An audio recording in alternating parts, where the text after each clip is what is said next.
And we're going to broadcast.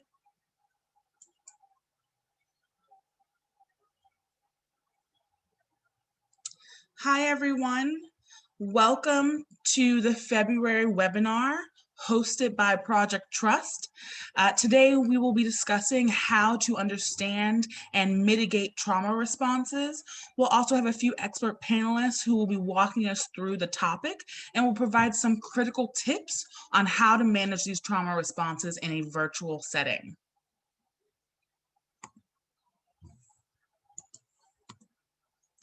Project Trust is a national program focused on providing training and technical assistance to the human trafficking field through the Office of Victims of Crime.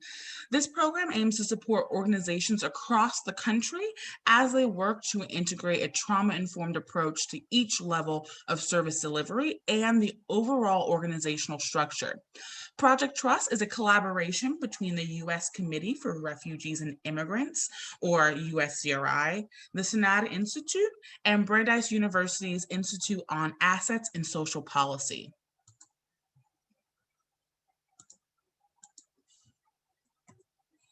So today we're trying to achieve 3 overarching goals through this webinar. The first is to highlight and identify the multiple types of trauma responses that may show up in the individuals that we each serve in our unique roles. The second goal is to identify practical tools stakeholders can use to manage those trauma responses. And finally, the last goal is to identify tips to integrating these trauma-informed best practices in a virtual direct service setting. Just a few reminders before we get started on the content. When we hold these webinars, we like to take a moment and remind everyone that our goals are to maintain a safe space by allowing our colleagues to voice thoughts, questions, concerns, or anything that comes forward as we're discussing this content. We really want to identify and help draw out the strengths that each individual brings to this training. And that can be done through the chat box by sharing ideas, questions, or concerns. And speaking of the chat box, please feel free to use that feature to ask questions towards some of the panelists or to myself. And we want to communicate with respect and honor this space. Is there anything else that anyone would like to add to this list to make it a safe space for everyone?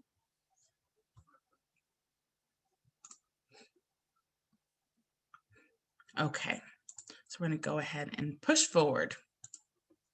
And thank you to everyone who is already sharing in the chat. We love to hear from you guys. So now I'd like to introduce our subject matter experts who are all from the Sanada Institute. My name is Naja Martin, and I am here as a member of Project Trust and I also work with the Sanada Institute. My role within Project Trust focuses on providing comprehensive training and technical assistance to organizations striving to implement a trauma-informed lens to every level of our work with survivors and individuals with any lived experience with human trafficking. At SANAD, I'm the Thrive Initiative's Training and Technical Assistance Coordinator, where I provide high-level assistance to organizations both domestically and internationally. So we have a couple of different panelists here today. Jessica Mora is the Chief Resiliency Officer and Immigrants' Rights Specialist at SANAD. Alyssa Bonner is our Community Resiliency Specialist. And lastly, we have Kate Keisel, who is the Chief Executive Officer at SANAD. Each of the panelists will provide a bit more about themselves before they present. But before they present, we'd love to hear a little bit about you guys. And I'm going to launch a poll right now. Just go ahead and fill this out based on your role or generally what your role fits into. We'll take a couple of minutes just to do that.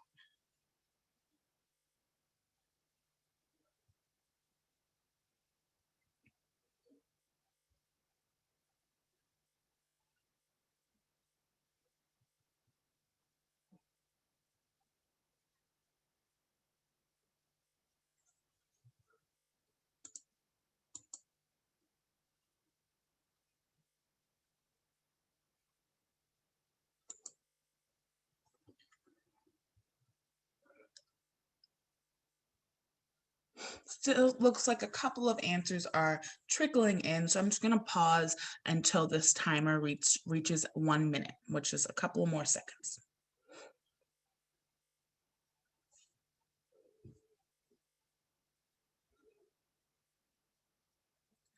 Thank you, everybody. It looks like we've got a wide variety of individuals who are joining us today, and it would be awesome, in the chat to provide perspective based on your own unique role. So I look forward to looking at that chat as we continue with this webinar.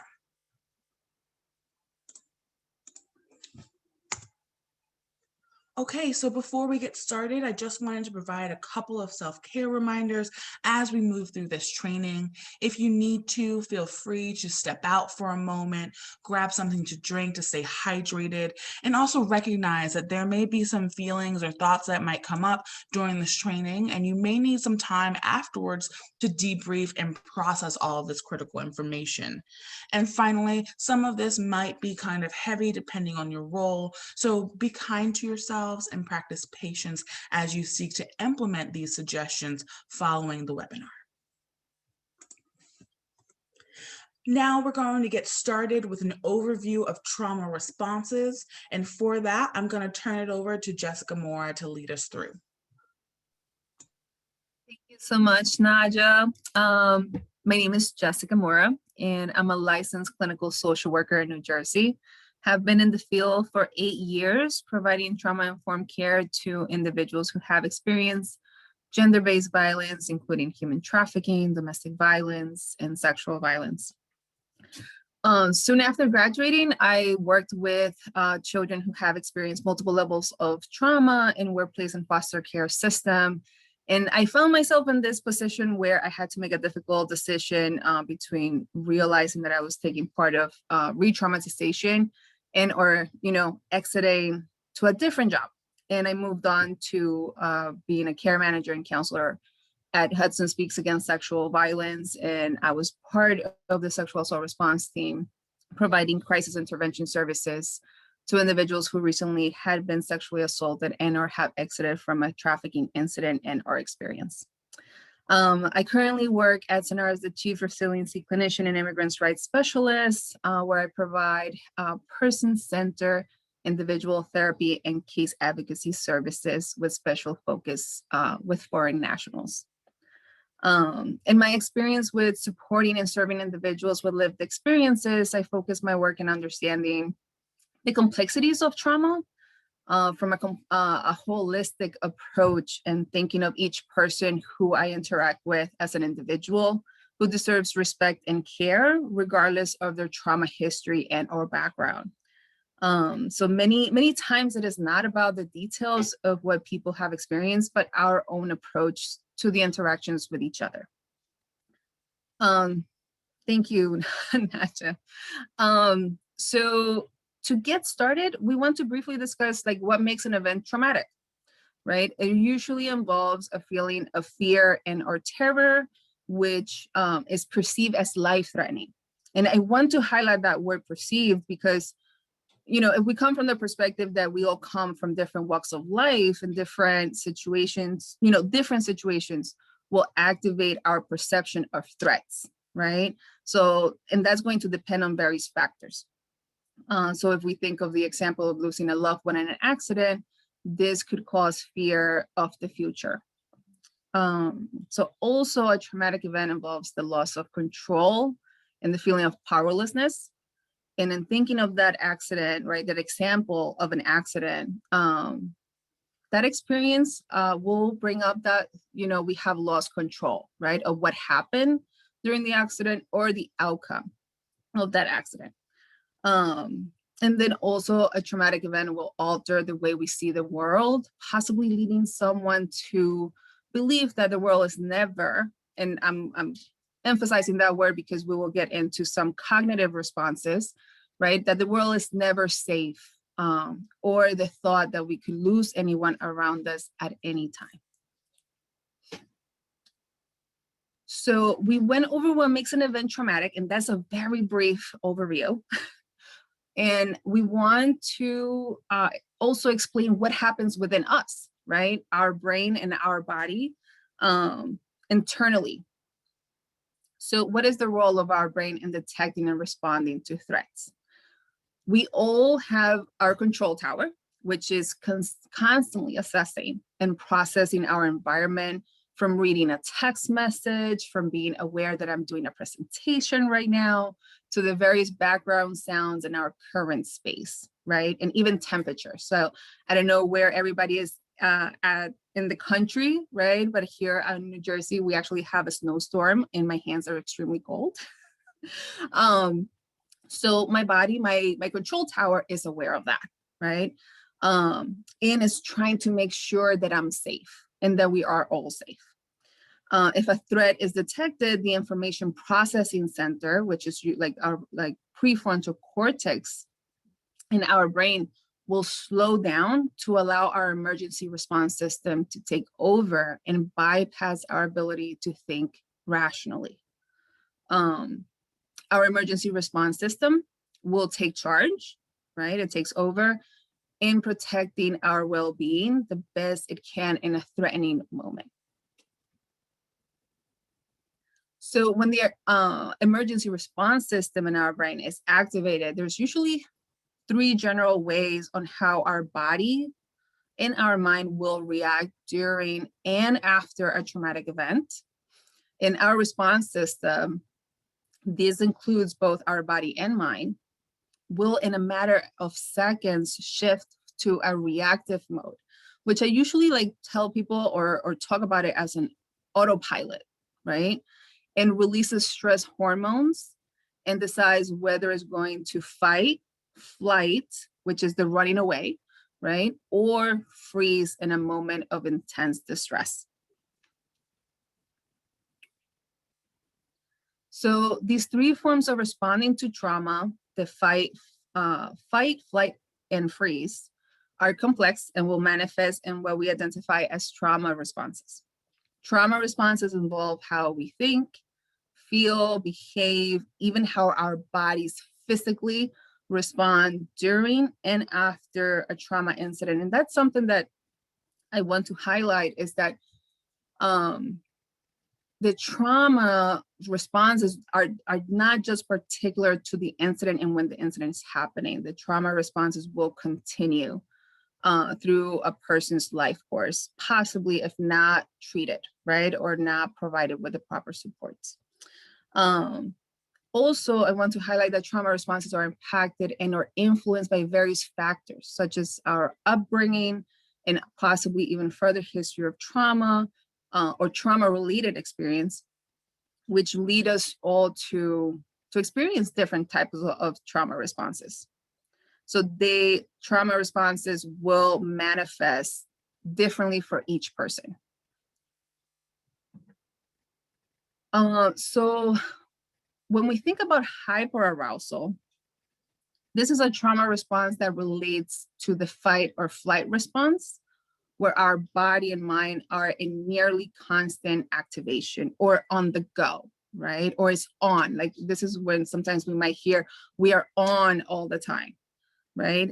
Hyperarousal is the increased physical response that makes it difficult for us to feel calm and safe in our own bodies. Hyperarousal shows up as someone being maybe energetic or very speedy, maybe like talking too fast. I feel like I'm talking too fast right now. So individuals, sometimes individuals who have exited human trafficking incidents might report experiencing insomnia, right? Difficulties with their sleep patterns, including nightmares, being startled easily. Also, I do get a lot of feedback or reports about increase of heartbeats or the racing of their heartbeats, difficulty sitting still, disorganized thoughts as well. And you might hear me say this a few times during my part of the presentation. Some of these things not always relate to trauma responses as well. Some of these things we might find that people have medical conditions. Sometimes people, we have different ways of being as well. Like if we like to tap on the table or, doodle, right? It doesn't necessarily mean that a person experiencing a hyperarousal type of trauma response. So on the other spectrum, on the other side of things, we have hyperarousal, which relates to the freeze response of trauma. Hyperarousal is the decreased physical response that results in an individual shutting down in their own body. This might manifest as an individual having difficulties waking up, getting up, staying disconnected with their own bodies, and difficulties with social interactions and environments. So sometimes I might be meeting with somebody and they tell me, I'm feeling nervous, and I might ask them, so do you notice where you feel it in your body? And many times people will say, no, I don't know. I don't know where I feel it, right? And sometimes that can be a sign that somebody is disconnected from their own body.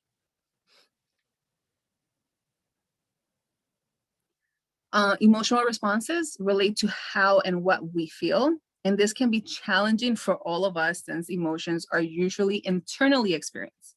So somebody might be having an emotional reaction or response, and we might not be able to know that that's happening. Some examples of this is depression, which might include sadness, irritability, and hopelessness. Anxiety can include fear, nervousness, agitation, or consistent excessive worrying as well. And then numbing, the shutting down of emotions, which can include dissociation and feeling disconnected. And anger, right, might sometimes relate to that fight response that I mentioned early on. It might include mood swings and blaming others and ourselves as well. So some of the individuals who have exited or escaped their traffickers encounter high levels of anxiety. And I wanted to highlight this particular example because it definitely comes up a lot with a lot of different people that I've worked with throughout my career. And anxiety is reported a lot. So one current person that I'm working with has difficulties engaging with new service providers. So even the fact of receiving calls from unknown numbers or private numbers can be very activating for their levels of anxiety, right? So with this particular person, and not just this person, but I try to apply this to everyone that I work with, I ensure and let them know that I will be contacting them, calling them, or messaging them from a private number if that is needed, right? Especially because of everything that has gone on with COVID. Some of like the accessibility to technology was a challenge early on, and being mindful of people's reactions, right, to receiving calls from private or unknown numbers is important to keep in mind.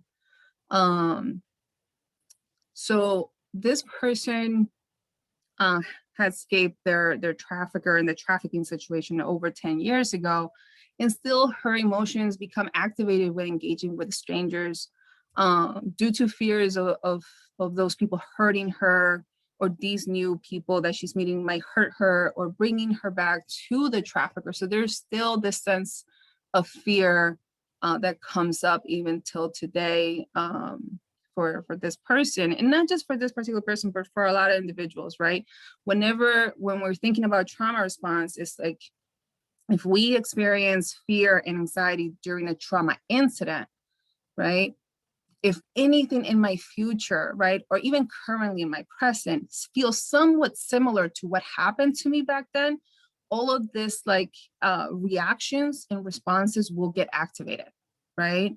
So the anxiety can kick into that, again, the sense of fear, and lead into sadness and depression, right? Or even feeling disconnected from the body. So all of these different responses, and now that we're talking about emotional responses, can be related to each other. I wanted to take the time now to invite you all to a chat. If you can please take the time to think about what might be some other examples of responses, emotional responses specifically, that you have either experienced yourself and or witness. So please feel free to share in the chat. Some of the ones that I've shared are very, it's not an extensive list, right? There's so many other examples of emotional responses. So I'm just curious to see what other examples you can all think of.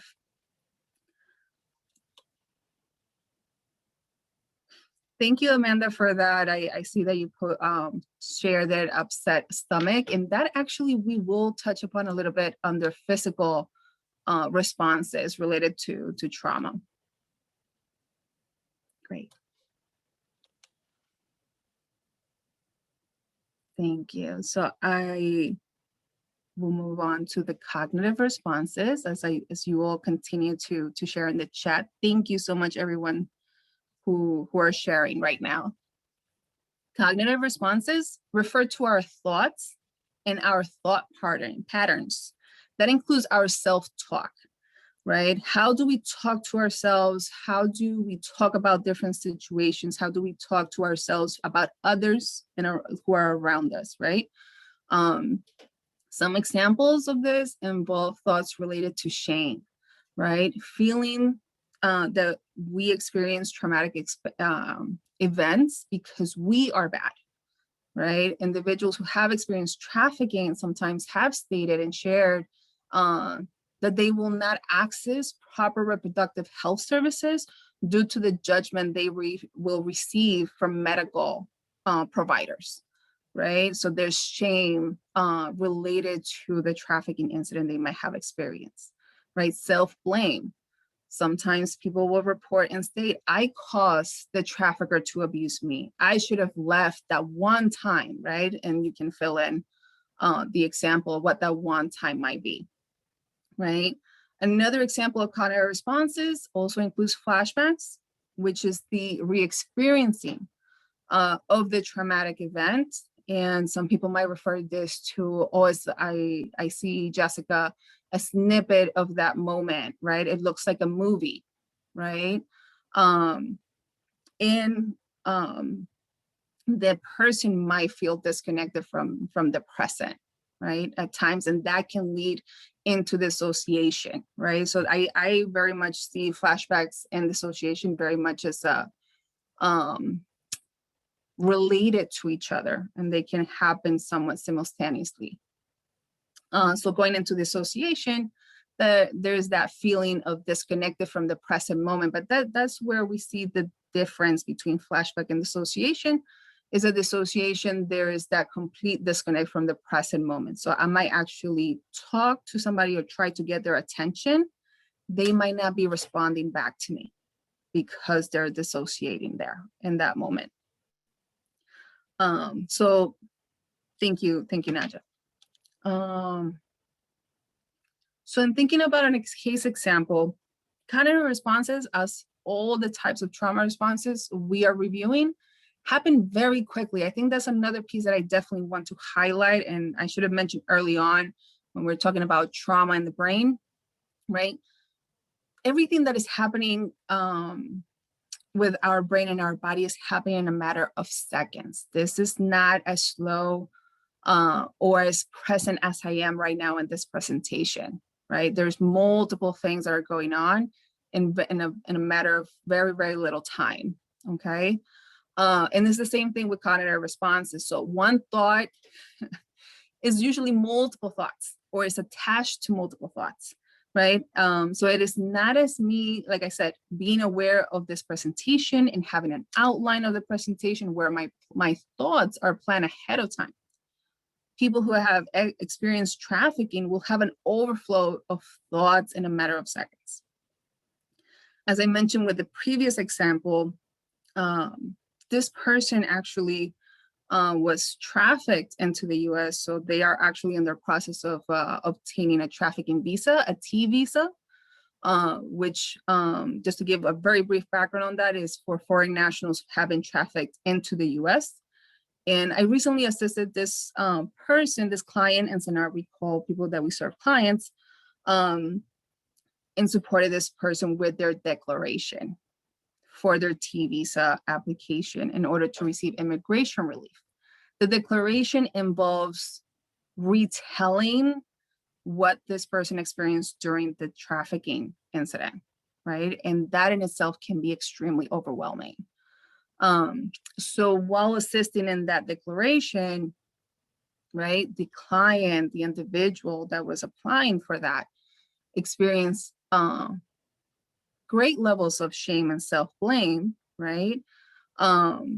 That then was attached to cognitive responses where the client, the individual believed and stated, not just believed it within herself, but actually said it out loud, that she did not deserve to have access to an investigation or immigration relief, while all at the same time experiencing flashbacks of the multiple incidents of abuse she had experienced throughout her life course. So now it's not just about the trafficking incident that she experienced, right? But all other incidents of abuse that she has experienced in her life. So in that process of the declaration, right, the client started to experience some level of dissociation as well, right? And I was able to tell or assess for that because one, I've been working with her for a very long time. We have a great relationship, therapeutic relationship. And I was able to tell that she was dissociated in that moment. So cognitive responses to trauma or related to trauma are interconnected thoughts. That's another highlight to this part, is that the thoughts are going to be connected to other thoughts, patterns, and images as well. So physical responses involve how our body is impacted. Our physical body is impacted by our environment and trauma.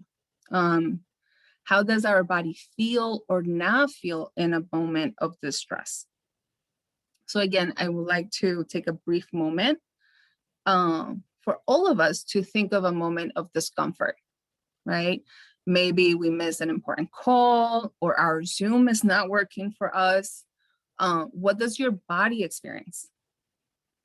Does your body move? Does it shift positions? Does it tense up? Does it feel like getting up, right? Or does it want to stay still?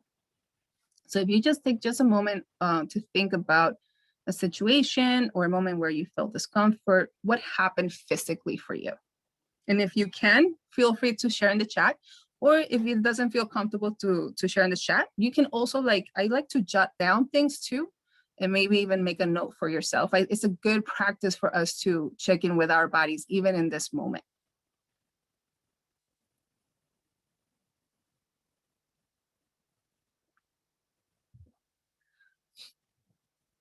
Physical symptoms that are not connected to a medical condition are usually called somatization. Examples might include muscle tension, digestive problems. This reminded me of the comment early on about stomach pains, I think it was. This also involves some headaches, hot and cold sweats, and fatigue as well. So tightness, yes, Lauren, tightness of shoulder and neck, stomach tightness, yes. The limbs feeling heavy, absolutely. Thank you for all of these. These are great examples. Feeling pulls in the neck, yes. Well, yep. Hair loss, yes, definitely. That can definitely be another physical symptoms as well from stress and or trauma. So continuing and thinking about somatization and taking, a step further with that. This is a physical symptom within the body, such as you all have mentioned in the chat, that reflect as aches and pain that can manifest from primary and secondary trauma. And that's why I wanted to ask that question to all of you. Even in this moment, how is your body feeling? How is it reacting? Right? Because we can all at some point experience some level of trauma and secondary trauma when we are in the field of supporting and advocating for individuals who have experienced trafficking. Is super important for us to be mindful of that, right? So individuals with somatic symptoms often do not realize the connection between their physical and emotional symptoms, right? And medical doctors cannot explain or diagnose the symptom, right? So for sometimes people who report digestive issues, right? Sometimes they will follow up with a doctor's appointment. As you know, as I mentioned earlier, I like to approach my work from a holistic perspective. So whenever somebody reports anything that is like, sounds like it could be something medical, I'll refer them to a doctor, right? Can we explore that option for you, right? But when they go to a doctor, they go through the process, they complete exams and tests, and there's no diagnosis, right? Then what do we do? So individuals with a history of human trafficking can experience most of the symptoms listed, such as body aches and pains, fatigue, nausea, dizziness, grinding teeth, and reduced immune system functioning, and definitely a lot of the ones that you all have shared in the chat. When it comes to a case example, I wanted to go back to who I was talking about early on, and kind of start connecting some of these, right? So I mentioned that for this particular person during their declaration, they experienced high levels of anxiety, right? And that's the emotional response that then started to manifest physically by shaking or even by sweaty, like having sweaty hands, right? For this particular person, they already had reviewed their declaration about 3 to 4 times. So we're talking about, again, having to relive in details what they have experienced before, right? During an incident of trauma, an incident of human trafficking, specifically labor trafficking, and had to affirm or deny the initial, recount of the trafficking incident. And the individual started experiencing severe stomach pains, right? And this is, again, one of the individuals that we have explored medical exams and different resources to like rule out any possible medical conditions. And still there's no real answer if there's any digestive diagnosis, right? Or type of medical condition. And so in that process of the declaration, they experienced anxiety, which is the emotional response, which led into physical response that led into to be shaking, having sweating hands, right? To having stomach pains that led to nausea. And then actually she requested at that point that we needed to completely stop, right? I want to also share, now that I said that, all throughout the declaration, we have a great legal partner and we are very trauma informed. So all throughout that process, we made sure to provide options as much as possible to mitigate some of the trauma responses this person was experiencing. Great. Behavioral responses involve how we act in different situations and environments. When it comes to trauma related behavioral responses, we're talking about reenactment. People might repeat their behaviors of the traumatic event. This many times relates back to the fight, flight, and freeze response, right?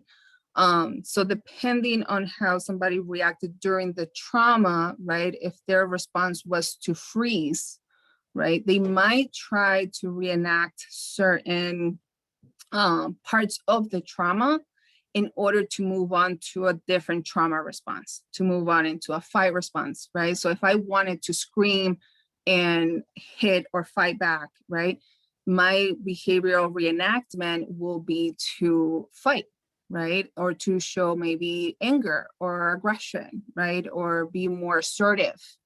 So that's usually what involves reenactment. And substance misuse, again, is considered another form of behavioral response, which is the unhealthy use of substances. And then self-harm and suicidal ideation. Here, I wanted to say that when it relates to suicidal ideation and how it relates to behavioral responses, we're focusing on the intent part, right? That when we think about the suicidal thoughts, that relates back to cognitive responses. The intent part and the action part of self-harm and suicidal intent is going into more of the behavioral responses. And then also aggression. I think of this manifestation of anger, right? This is where anger and aggression they connect. Anger being the emotional response and aggression being the behavioral response. And this usually includes some form of violence. Sometimes, not always. Case example, another person in trends also, not just particular people, but trends that we do see or I have seen. There's this particular person who was trafficked also into the US and came from a background where, you know, men had to assert themselves. They cannot show fear. They, you know, the emotional part, right? Cannot be shown or shared externally with others, right? So part of his behavioral response, because the emotional response is still there, but not manifested in the same way as the behavioral response, right? It turned into the misusing alcohol.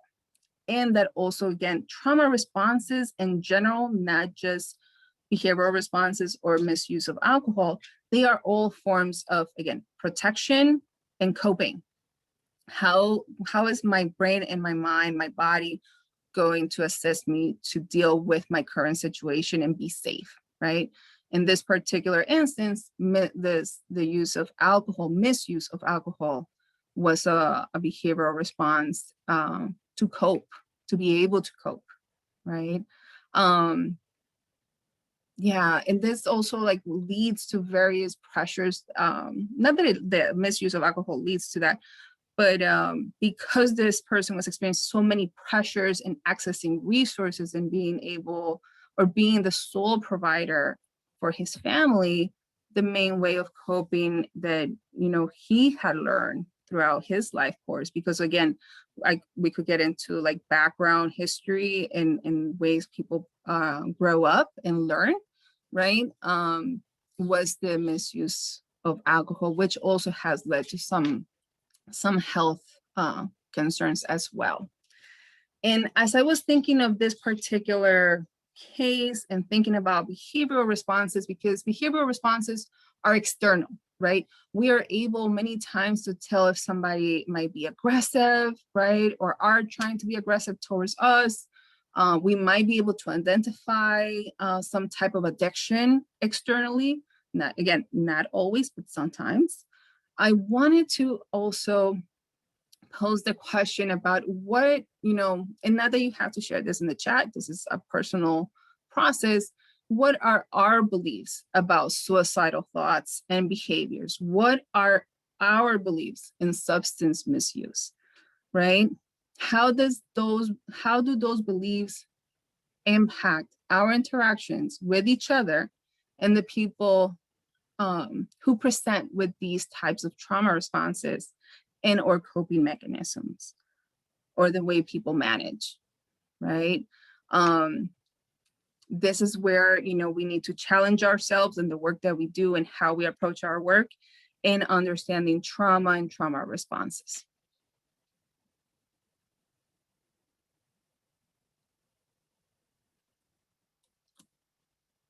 Great, thank you, Nadja. So resilient responses,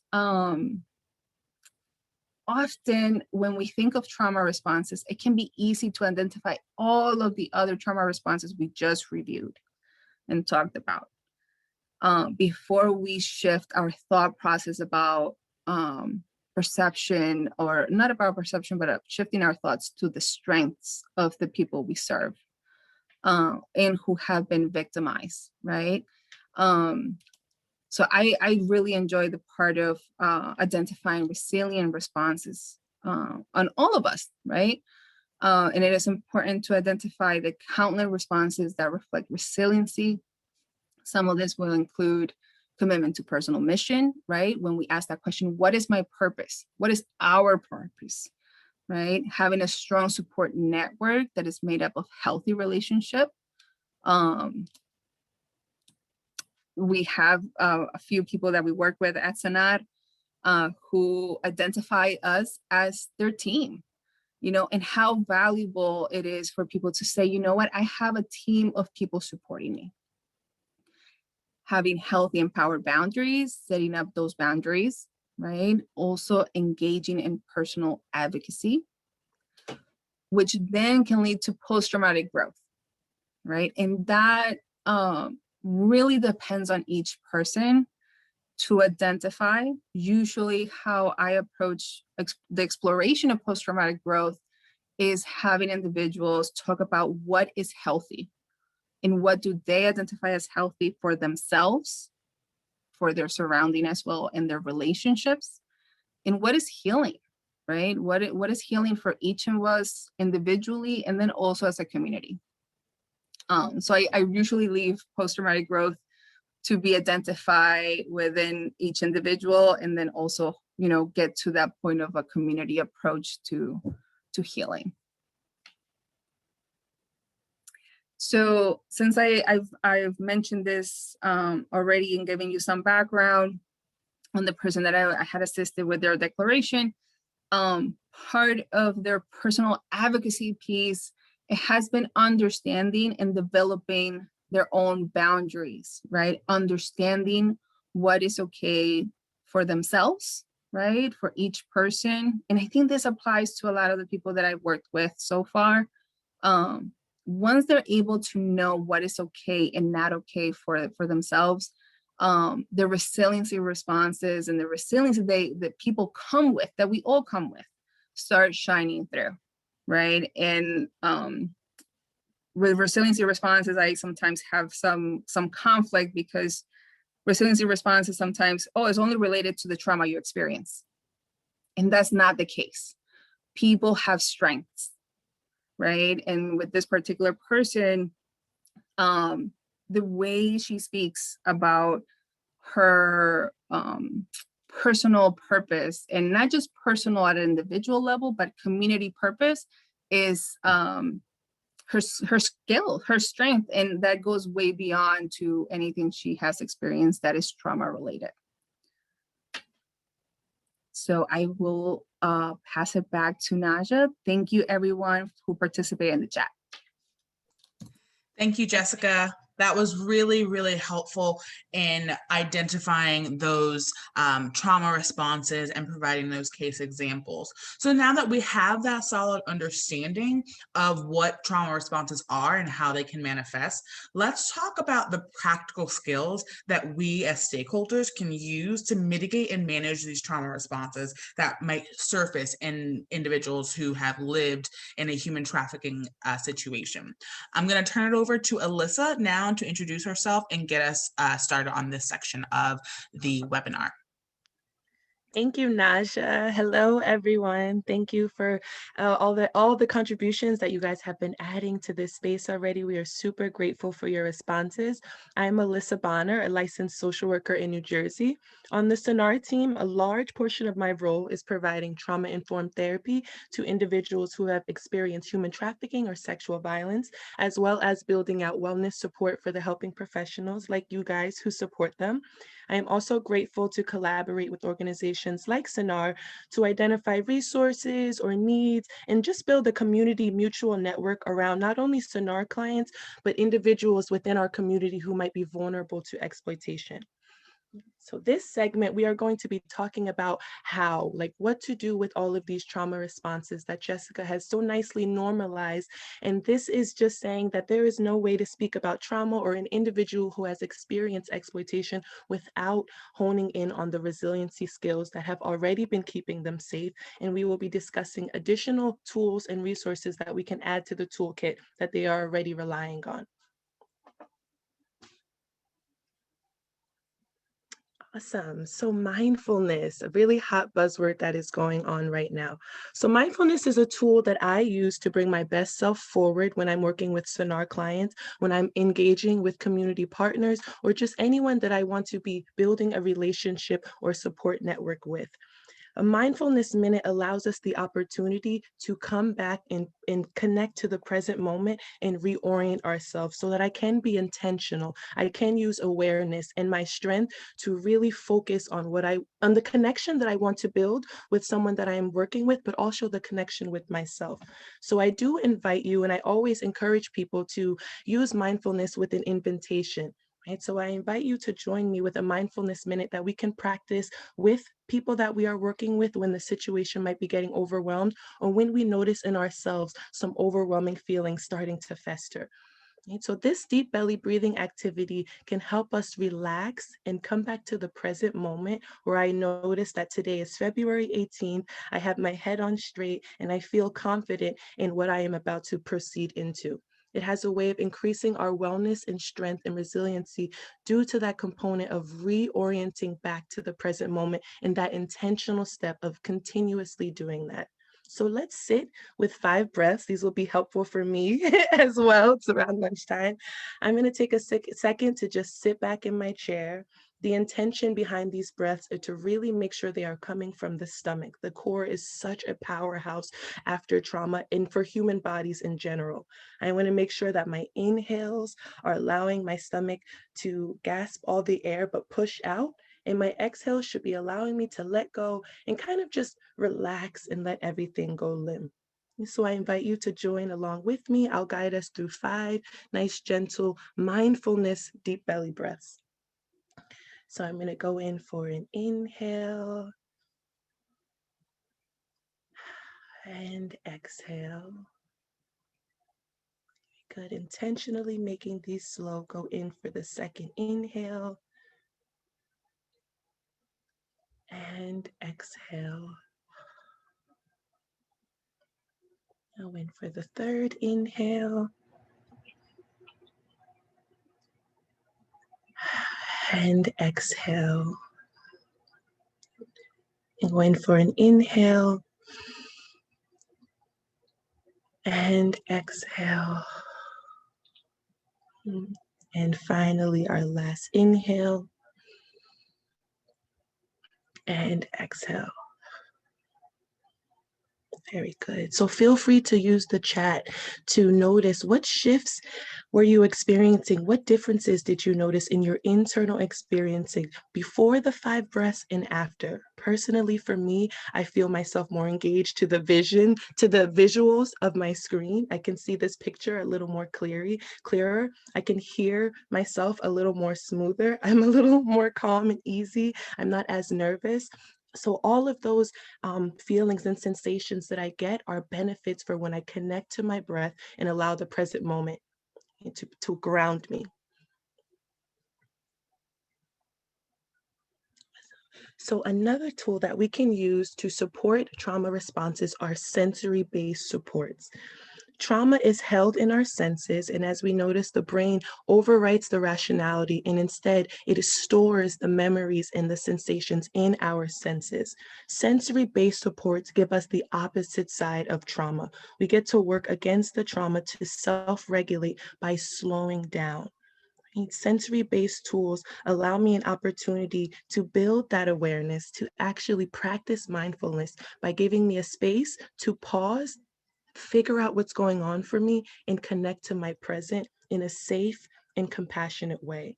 So if I'm using sensory-based supports, even in this moment, I can start off with mindfulness. If I'm encouraging someone that I'm working with, an individual who has experienced trafficking, to rely on a sensory-based support, right? An appropriate time might be when I'm experiencing a flashback.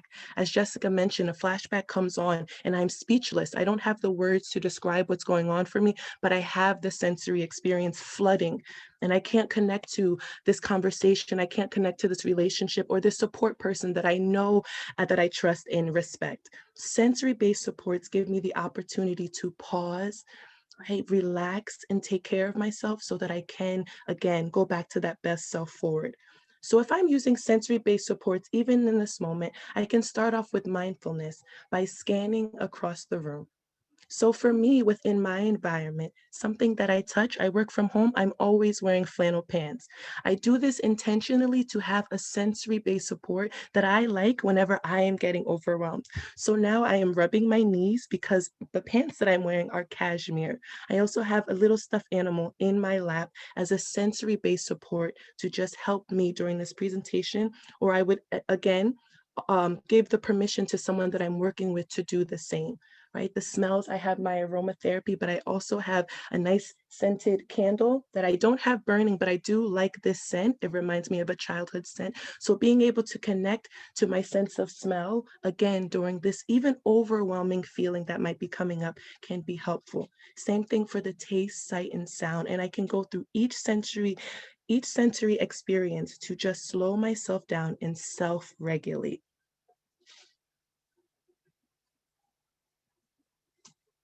One all-inclusive, comprehensive sensory-based tool is a cool down kit.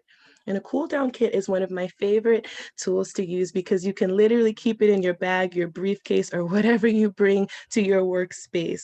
This is where we can totally use creativity and get personal. What are some of your favorite touch, taste, smell, or sensational things? This is where I can gather all my items and have a safety blanket that I can keep with me at all times. If I am encouraging someone who has experienced trafficking or any form of trauma, I can give them the empowerment and the permission that, hey, it's okay if you need to bring something in with you along the room to self-regulate or to slow down, because, hey, I have one too. This is normalizing that we all do need these safety blankets. We all do things that help us calm down and regulate to our internal experience. A cool down kit is that sensory external objects that allow me to do that until I am ready to do it internally for myself. Right, so some of these things that you guys are mentioning on the side, stress balls, plush feels like blankets, aromatherapy, can definitely be incorporated into my calm down kit. I probably can't put a whole blanket in there, but who's to say I can't put a corner of that piece of fabric and have that same type of stimulation when I touch it with my fingers. So the only way, the only necessities that are needed to make a cool down kit are a box, creativity, and your items. You can encourage people, you can sit down with them, like, what would be in your box? What would be in my box? And that in itself can be such a relationship and rapport building. And we can have fun taking care of ourselves and adding in these wellness and sensory supports. When I allow people to empower themselves and take care of themselves in this way as well, I am modeling, right, this wellness, that it is okay to take a pause and to take a mindfulness minute to check in with yourself, to make sure that you're connected and engaged with the present moment.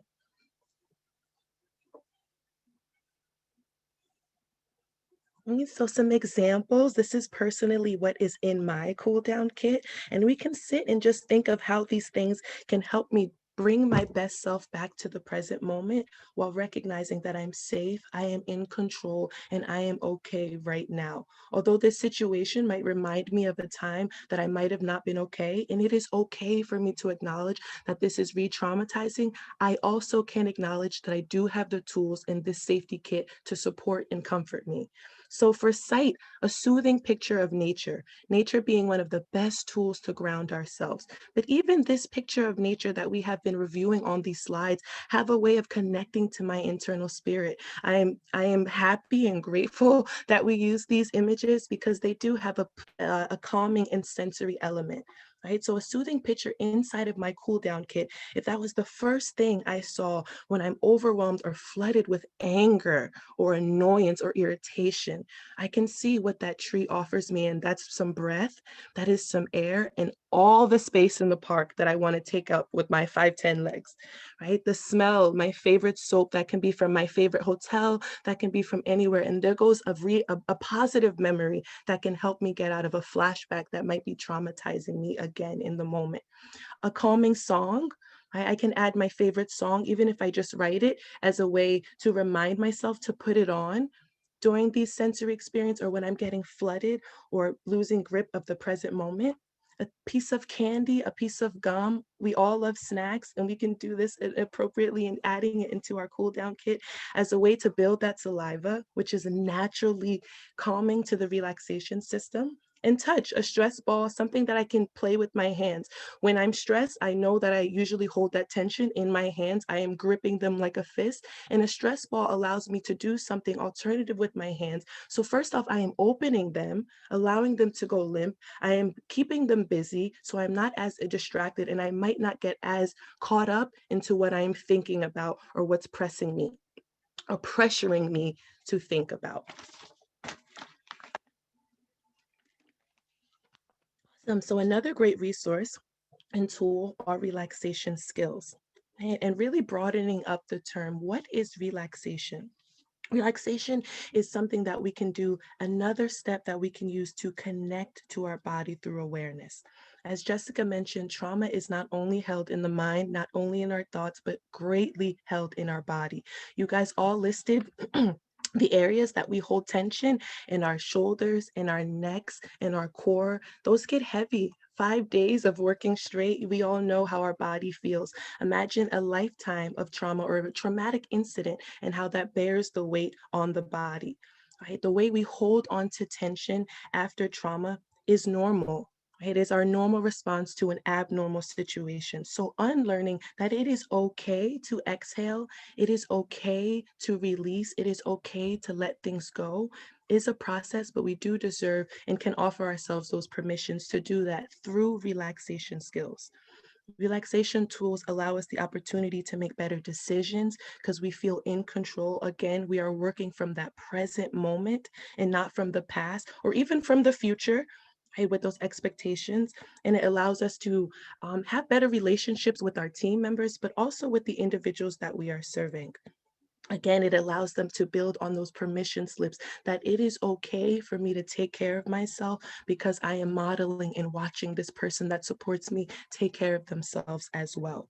So, how do we know when to use relaxation skills? When we notice some of those tensions or I feel myself getting frustrated, it's not waiting until the end of the day, it's responding to myself in that moment. Right, checking in on my body, checking in on each individual part and asking it, how are you holding this tension? Hey, why are you holding this tension? Acknowledging that it's there, giving some acceptance and some self compassion. And we can definitely work our way through to incorporate some calmness as a relaxation skill. So I know we all provided great evidence in the chat as to the areas in our body that typically hold tension. So let's see if we can pay attention to those areas, those target areas, and let's do a body scan together. And I want you to check in on those same areas that we hold tension and see how they feel when we use the relaxation tool, when we allow it the chance and the opportunity to relax or to let go. And the main component of relaxation and letting go are those exhales. So remembering that those mindfulness breaths are super imperative to anything that I'm doing with my body to get it to relax. And so a body scan is a tool that can be used not only for individuals that have experienced human trafficking or exploitation, but also for those that are working alongside of them. We both can get really hot in the moment. Things can even get too slow in the moment. Let's say if we're both stuck or frozen into something. And this is a way that we can just connect and give some understanding to our body to where it might be at, but also let it know that it is okay and that we are in control. Right, so again, I'm going to ask that you take a second to just make contact with your seat, with your feet on the floor. Right, you can rest your hands and let's scan and check in on some of those body parts that we know hold tension, right? But also some of the other ones that might go missed.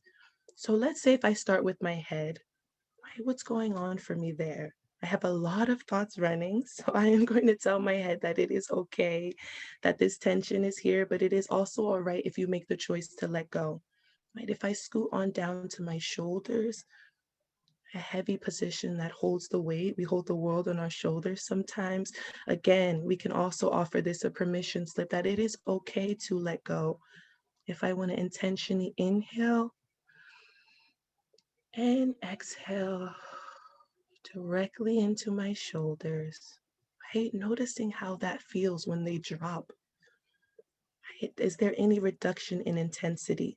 And I can do this process for each body part. I can do this for my body in itself, but this tool is so important to incorporate and also to use in the space when supporting people who are holding trauma in their body, stress in their body. And we are all doing that, especially with this pandemic going on and the collective trauma that we are all experiencing.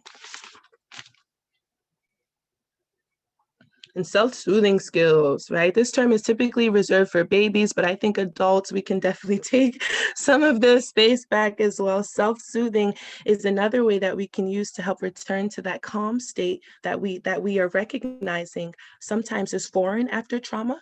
But it's, again, how do I continuously go back to this relaxation? How do I continuously go back to this state where I'm allowing myself to let go? So if I think of anything that is soothing, whether it's something that's my favorite item or something that is just nostalgic, that creates a neutral or even positive sensation in my body, that allows me to reconnect with myself because I can remember, hey, I like that. Hey, something in me relates to this. Something in that reminds me of something. That in itself is the best feeling. Those aha moments are the best feelings, the best sensations that allow us to reconnect to our present and feel in control. I feel empowered. I feel like I can make the best decisions through these self-soothing skills that I'm going to incorporate. So self-soothing is our ability to just comfort ourselves. And after trauma, that can be really hard. No one really teaches us explicitly as an adult, how do you comfort yourself? So these elements, these tools, or even suggestions, right, that I can have that support my well-being and self-care.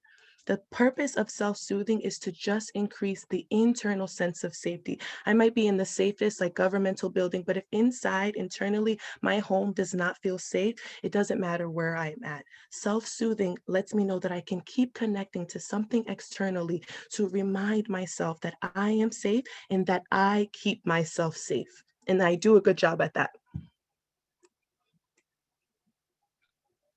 So the 4 elements is one of my favorite activities, an activity that you can explore with an individual who has experienced trafficking or trauma. And even for myself, the 4 elements is a good way to center anyone into the here and now through the different sense. So again, relying on some of our sensory-based supports to walk us out of some of those trauma responses that Jessica mentioned.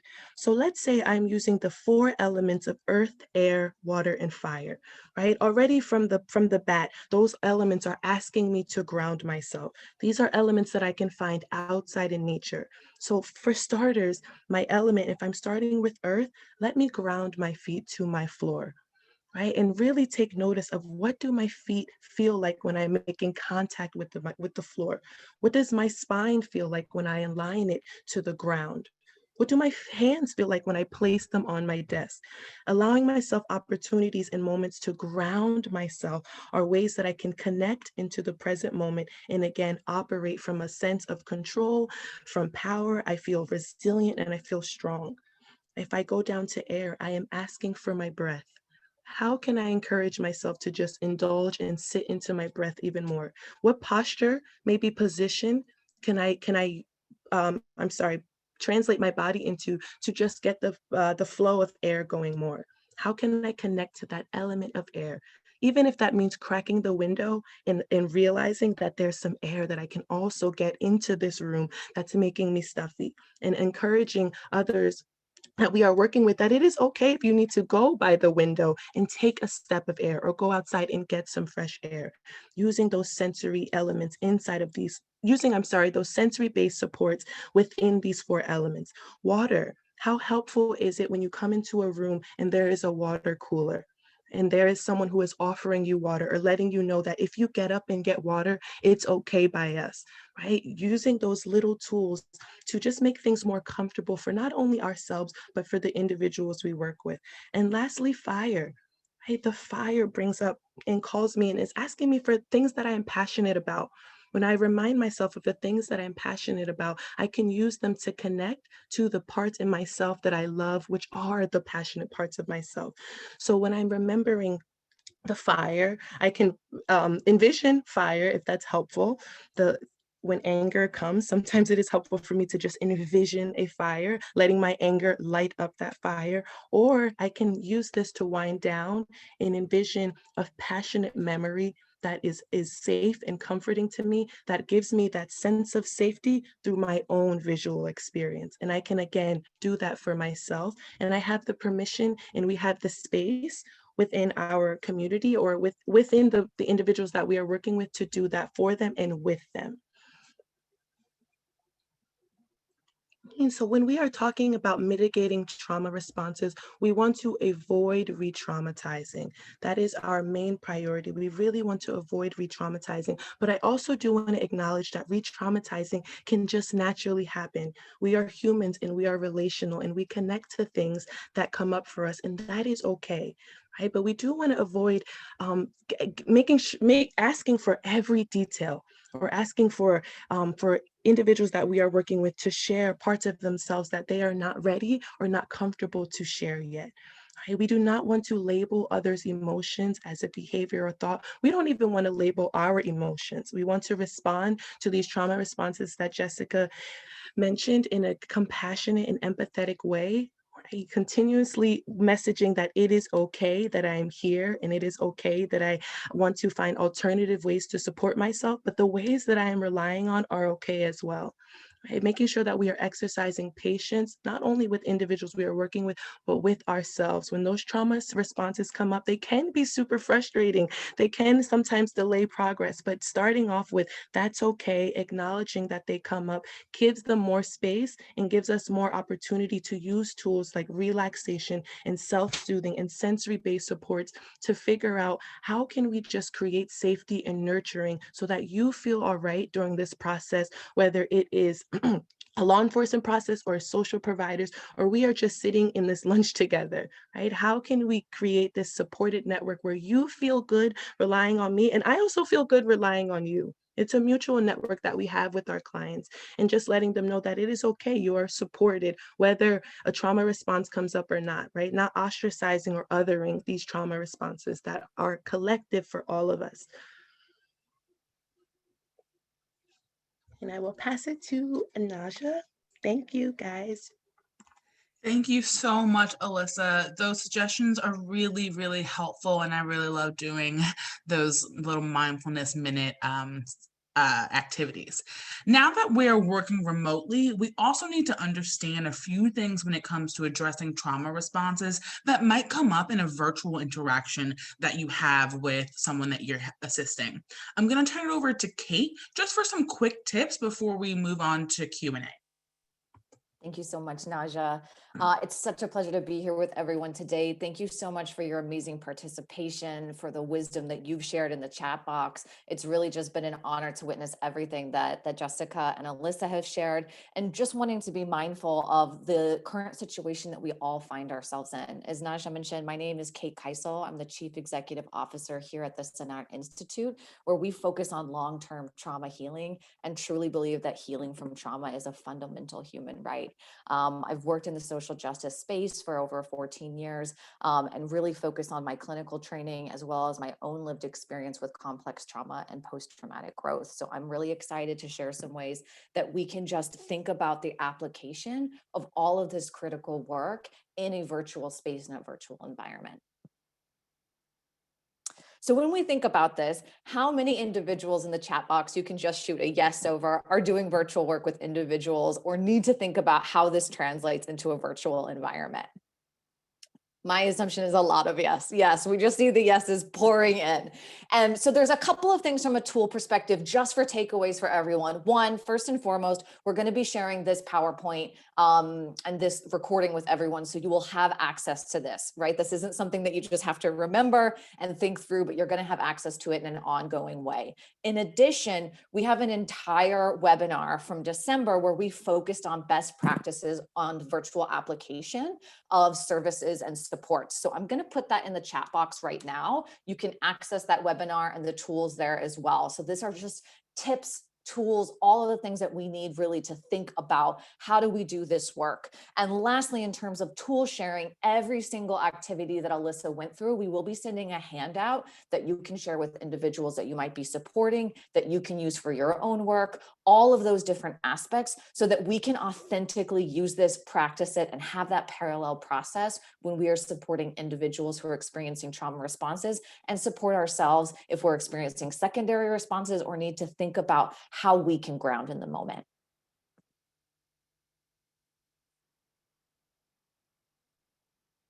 So some quick tips, thinking about this. One of the things that Alyssa mentioned that was so beautiful is we can always talk about how the goal is not to re-traumatize, or for us to not be re-traumatized from our own lived experiences. But there are trauma triggers that come up. And so when we think about that and we know the things that are triggering to us and we build that self-awareness, on the other side, we want to think about and partner with our clients, partner with the individuals that we're serving, whatever terminology we use, to build these safety nets, right? To build these safety nets in our home, which is our cognitive space, our mind, where we are living, and thinking about how we can feel safe in that place, in that space, and in that moment.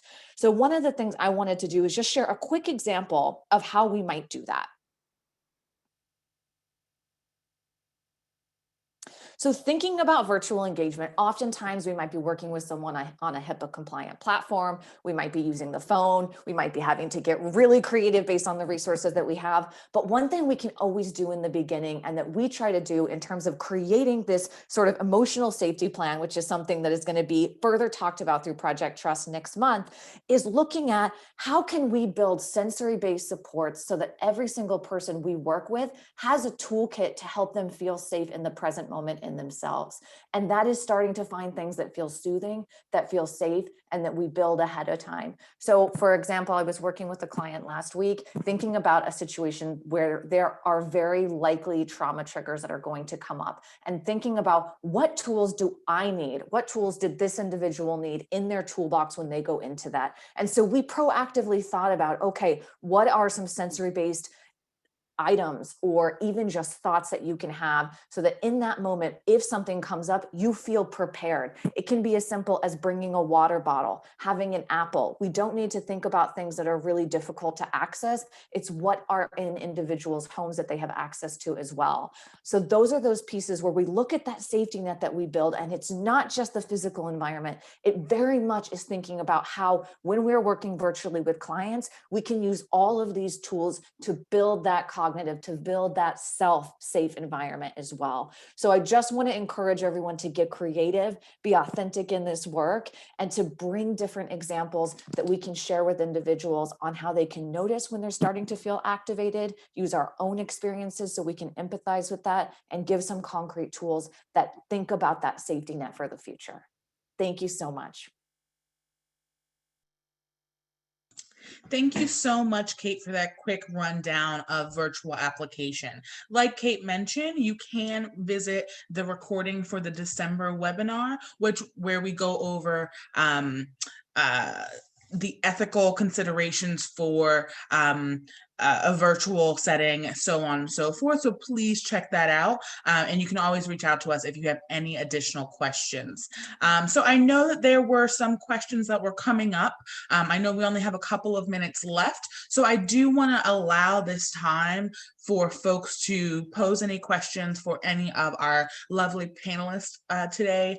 Or if you don't have anything right now, you can always feel free to reach out to us via Project Trust, the Project Trust email, if you do have any of those things coming up later.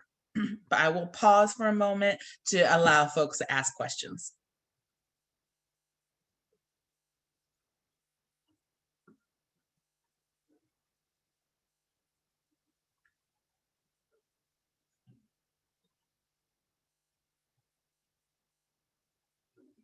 Okay. Great. I do know that I saw someone ask a little bit earlier that if these trauma responses differ between genders or gender identity. I will turn it over to Kate to kind of lead that answer. Kate, and then any of the other panelists, if you want to jump in, feel free. Sure, absolutely. Thank you so much, Naja. I think we definitely see the history of those different pieces playing out in different ways. And I know that this question was specifically speaking to if individuals in the trans community have experienced trauma responses differently. One of the things that we'll be doing in future webinars is talking about how trauma responses do impact individuals differently from different communities, different types of oppression, and different types of marginalization. So we're really excited to continue putting out content that is helpful. So thank you for that question, and we will be coming with more materials. Awesome. Thank you so much, everyone. I am just going to quickly highlight the next event that's coming up for Project Trust. There will be a peer call on March 19th that you can register for. And in this peer call, we're going to be talking about safety planning for emotional responses. And this will be a chance to have a dialogue about this type of trauma response and the management efforts that you all can deploy while trying to connect with clients or individuals that you serve. We will have Liz Kozadi, a trauma therapist from Safe Harbor, who will discuss these best practices for safety planning with clients for that emotional safety. And you can register for this via this link here. It will be on the Project Trust website as of now, so feel free to go ahead and get registered as soon as possible. And with that, I just want to highlight, if you are interested in requesting support from Project Trust and implementing trauma-informed practices, you can always reach out to us at this email here and at this web address. And I just want to say thank you, everyone, for joining us for this hour and 15-minute session. We do look forward to hosting you all again in the future. And like I said, if you are interested in any additional resources or support from Project Trust, you can visit the website and reach out to us there. Thank you all. Have a great rest of your afternoon, and we really appreciate your time. Those of you who are living under these winter weather conditions, please stay safe and warm. Have a wonderful rest of your day, everybody.